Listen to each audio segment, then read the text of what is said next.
Sup all, JC3 here, the baller of YouTube, the general. Welcome to Topic Tackle. My take for today is on why Kevin Durant is the most unique player to ever play in the NBA. I get that this take will probably be unpopular again, just because whenever you say anything positive about KD, people immediately point out that he joined the Warriors, so yeah.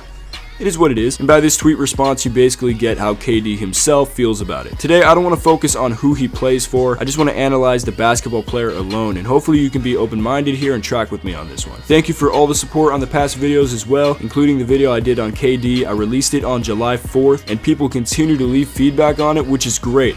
My goal is to make content that you care about and can have an opinion on, so if you enjoyed this video and want more, give it a thumbs up and leave your feedback in the comments down below. So I'll start by saying that this was a hard decision to make. The definition of unique on Google is being the only one of its kind, unlike anything else. There is no unique stat in the NBA, so here's what I did to come up with this conclusion. Out of all the players in NBA history, whose physical traits and actual performance on the court combined has no comparison. For example, MJ is widely accepted as the greatest of all time, and he definitely has unique qualities. But Kobe came along and basically mirrored MJ, from the killer instinct to the fadeaway to stealing a lot of his moves. The fact that he did this doesn't make MJ less great, just makes him less unique because another player came along and copied him. Literally, both players were 6'6" and weighed virtually the same as well. After this comparison, we look to LeBron, who I have to say, even though I've never been a fan of his, is definitely a player unlike any we have ever seen. He has some of the traits that can be seen in other players like Julius Erving: athleticism, Magic Johnson facilitating,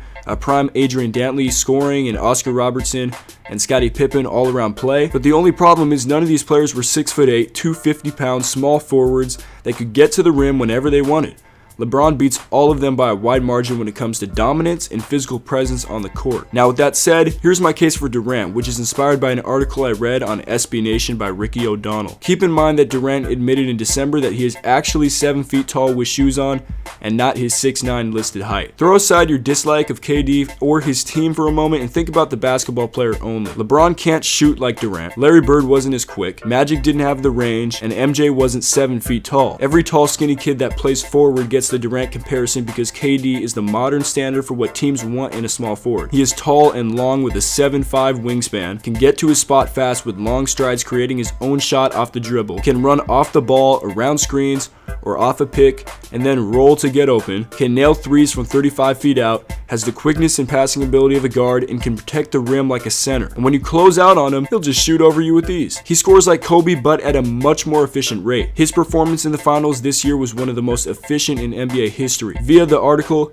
there's only one player in league history who has ever had Durant's combination of size and shooting. That's Dirk Nowitzki. On his way to the Mavs 2011 championship, Dirk canned 23 three-pointers over 21 games in the playoffs. Consider that Durant just drained 40 threes in 16 games in these playoffs. Look at some of the passes Durant threw in the finals. Reminiscent of LeBron? I didn't like Kobe when he was in his prime, but when he retired, I began to think about how great of a player he really was. Don't do the same with Durant. You may not like him, but at least recognize his individual greatness as a basketball player, because there probably won't be another player like him again. He has no comparison. Durant essentially possesses qualities from all the past greats before him. He is the most unique player ever because no one has ever come close to resembling him in the past, and unless Michael Porter Jr. grows 2 inches in height and adds 5 inches to his wingspan, he won't have the same physical traits as Kevin. To add, no other player in NBA history responds to more trolls on Twitter, so he automatically wins that category. So let me know what you think in the comments down below. Who do you think is the most unique player in NBA history and why? Remember to subscribe, like, and leave your feedback, comments down below, and we'll be back with more Topic Tackle soon. JC3,